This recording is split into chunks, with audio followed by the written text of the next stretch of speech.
Olá, tudo bem? Meu nome é Eduardo Klass, sou nutricionista com visão sistêmica, especialista em naturopatia. Eu hoje vim falar com você sobre enxaqueca. Eu tenho tido, infelizmente, um aumento do número desses casos aqui no meu consultório. Eu já tem um tempo que tenho reparado esse aumento de movimento em busca da solução, digamos assim, da enxaqueca. Eu acredito que também o atual momento que nós temos vivido, ele tem nos imposto muitos desafios, né? A mudança na rotina, a mudança no estilo de vida, isso tem feito com que muitas pessoas não consigam manter certos cuidados que são essenciais para se manter qualidade de vida e saúde. E aquelas pessoas que já têm essa predisposição a ter esses problemas, a ter a enxaqueca, acaba sofrendo um pouquinho mais. Eu também quero te trazer para uma reflexão onde se muitas pessoas que já tinham um estilo de vida de certa forma equilibrado, né, com alimentação saudável, exercícios físicos antes da pandemia, já vem tendo dificuldades, você imagine quem não tinha, né, quem já não tinha um bom cuidado com a saúde, não tinha uma rotina interessante. Eu acredito que isso sim tem sido um fator de aumento desses casos, porém, mesmo antes desse momento, mesmo antes de tudo isso acontecer, eu já tinha notado essa busca maior, essas pessoas que de certa forma chegam até sem muita perspectiva na busca, né, da resolução desse problema. Eu confesso para vocês que eu nunca perdi por uma enxaqueca na minha prática clínica. Eu, ao longo de praticamente 15 anos de atuação, eu já desenvolvi protocolos que trazem muita efetividade para a resolução desse problema, justamente pela visão sistêmica, né? A visão integrativa, a visão do ser humano como um todo.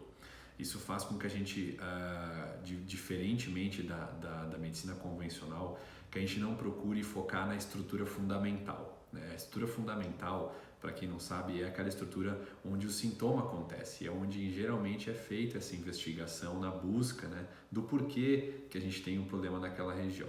Falando obviamente de enxaqueca, a gente sabe que é a nossa mente, o nosso cérebro, né, a busca aqui dentro da nossa cabeça do porquê que ela dói, do porquê que ela deixa as pessoas com esses desconfortos. Para elucidar, para ilustrar isso para vocês, eu vou falar de uma paciente que eu recebi na semana passada. Ela veio até meu consultório, ela já chegou pedindo para mim fechar as cortinas aqui que vocês estão vendo, que agora estão fechadas porque eu estou gravando esse vídeo para vocês, né, para melhorar aqui a iluminação, me favorecer, mas ela pediu para eu fechar as cortinas, que eu costumo deixar elas entreabertas aí para as pessoas verem, né, a vista que eu tenho muito legal aqui da cidade, enfim, e que me ajuda também a oxigenar, que me ajuda bastante a ter um atendimento mais tranquilo quando eu olho para a minha vista aqui. Mas eu obviamente atendi o pedido dela, né, fechei as cortinas e já imaginava por quê, né, essa pessoa estava já em pleno momento de crise de enxaqueca chegando ao consultório. Ao mesmo tempo que ela veio consultar comigo por uma referência, por uma indicação de uma pessoa que também já teve um problema parecido com ela já passou, já peregrinou por muitos lugares. Me trouxe uma pasta cheia de exames, né? E com um tom de indignação me disse o seguinte: olha, você pode olhar esses exames aí, mas aí não tem nada. Eu já fiz vários exames de imagem, né, do crânio, tomografias, enfim. E ela falou que não tem nada. Falou: olha, não tem nada. Eu já procurei especialistas e eu até fiz a pergunta para ela: poxa, você queria que tivesse alguma coisa, né? Porque, vamos pensar, né? Se você tem uma dor de cabeça e aparece um exame que investiga a tua cabeça e esse exame tá com uma alteração, é porque provavelmente não seja uma boa notícia, né? Uma alteração in loco na estrutura fundamental que é a cabeça. E para sorte dessa paciente não era o caso, então eu falei para ela já se tranquilizar, porque realmente o diagnóstico de enxaqueca fora dado porque se esgotou as opções convencionais de busca desse diagnóstico.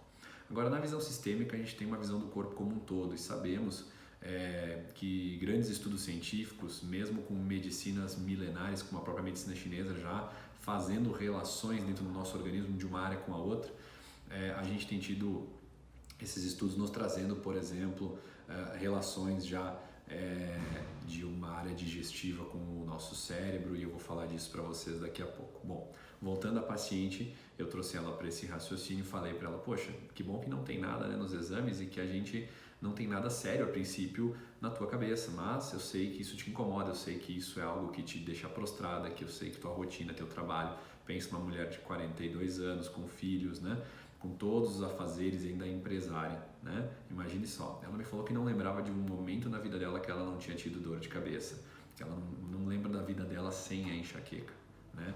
Então isso me fez desenvolver uma visão de muita empatia para realmente poder ajudar ela a entender o processo, né? Não só trazer a resolução, porque graças a esses protocolos, essa experiência que eu tenho, eu costumo trazer essa resolução para os meus pacientes. Então, falando sobre ela, né, a gente, claro, depois de fazer uma avaliação que eu uso na minha prática clínica, que é a avaliação da íris, onde eu consigo mapear e buscar algumas áreas frágeis do organismo. Eu costumo dizer que essa avaliação me mostra quem a pessoa é e não como ela está. Ela não é focada em dar diagnósticos, né?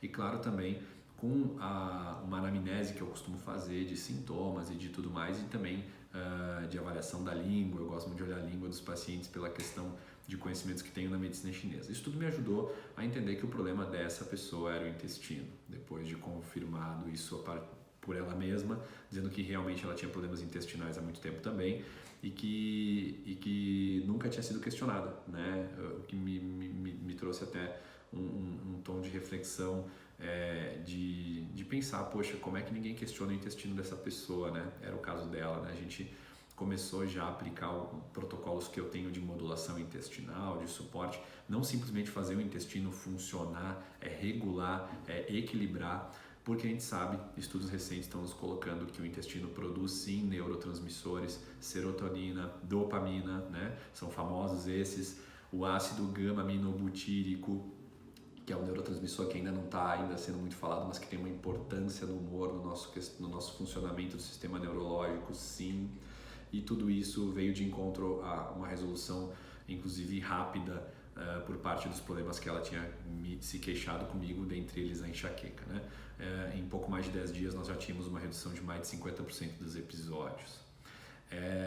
Tive também uma outra paciente que me procurou na semana passada, que tinha feito programas holísticos já de enxaqueca, né? Eu ouvi falar, achei legal, porém para trazer vocês adiante na minha linha de raciocínio e já também poder dar dicas para vocês de como já começar a mediar esse processo de enxaqueca quando ligado, obviamente, ao processo digestivo. A enxaqueca ela é multifatorial, pode ter outras questões envolvidas, mas eu tenho na minha prática clínica que realmente a maior parte é o sistema digestivo, o intestino, né?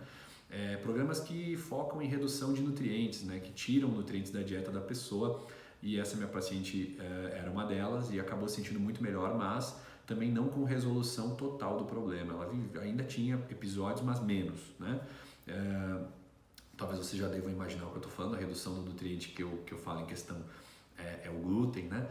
O famoso glúten, hoje está em alta, todo mundo falando, né? E que realmente, quando consumido de forma errada, ele pode trazer prejuízos aí na nossa função gastrointestinal. Porém, o corte 100% desse nutriente, que é o que esse programa que se dizia aí holístico propôs e que a paciente teve resultados, ele não é indicado, somente é indicado para quem tem doenças específicas, né, como a doença celíaca, onde a pessoa realmente não tolera o alimento, não consegue lidar com ele dentro do sistema digestivo e acaba trazendo transtornos in loco mesmo. Então, a minha preocupação é justamente isso, é a falta de equilíbrio nesse processo, né? A gente tem que se preocupar com o glúten muito mais com a frequência que a gente consome ele, com a fonte, né, gente?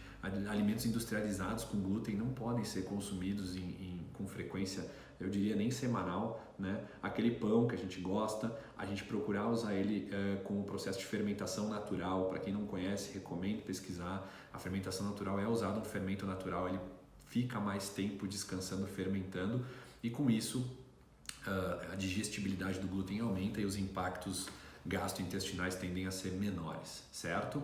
É importante também ler o rótulo, né, pessoal? O alimento industrializado, comprem com o mínimo de ingredientes possíveis no rótulo, né? Eu já vi pães, por exemplo, que você tem a farinha de trigo dentro do ingrediente que já tem glúten, e ainda se adiciona mais glúten ainda para melhorar a textura, o aspecto desse alimento, o que não vem de encontro à nossa saúde. E falando de enxaqueca, realmente é uma questão que prejudica muito, tá? Eu sempre digo que, daqui a pouco posso estar sendo um pouco polêmico agora, mas eu tenho cuidado com essa história de cereais integrais, de que o integral é melhor que o branco, porque a realidade é uma só, a diferença é muito pequena. Esse nutriente integral, ele entrega algumas coisas a mais, claro que entrega, mas ele está fazendo as pessoas comerem mais cereais integrais, e com isso elas estão abrindo mão dos vegetais. E é dali que eu quero que você tire as tuas fibras, é dali que eu quero que tu tire tuas vitaminas e teus minerais.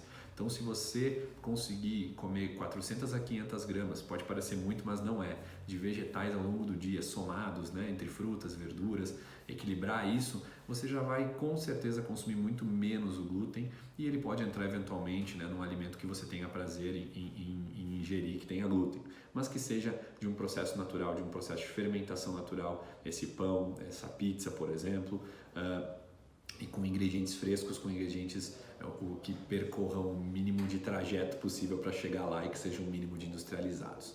A enxaqueca, pessoal, ela é um problema multifatorial, ela tem muita coisa envolvida com ela, mas eu tenho visto que essa parte digestiva e intestinal tem uma relação muito importante. E a partir de agora a gente vai falar mais dela, vou fazer outros vídeos para vocês, vou falar de outras questões também que a visão sistêmica me permitiu ajudar as pessoas, mas eu quero que vocês entendam que a partir de agora a gente vai falar sobre inteligência alimentar, sobre terapias que nos ajudem a melhorar os nossos processos orgânicos e fazer com que os sintomas que nos incomodam, que muitas vezes, na maioria das vezes são reflexos, a gente trate a base, a causa. Essa é a forma como eu procuro trabalhar, como eu procuro ajudar quem me procura e obviamente a partir de agora que eu posso também ajudar vocês a partir desse canal, desse link que nós vamos criar, desse vínculo aí, tá certo? Desejo a todos aí um ótimo dia e contem comigo, fiquem atentos, os próximos vídeos aí vão ser muito bacanas. Um abraço.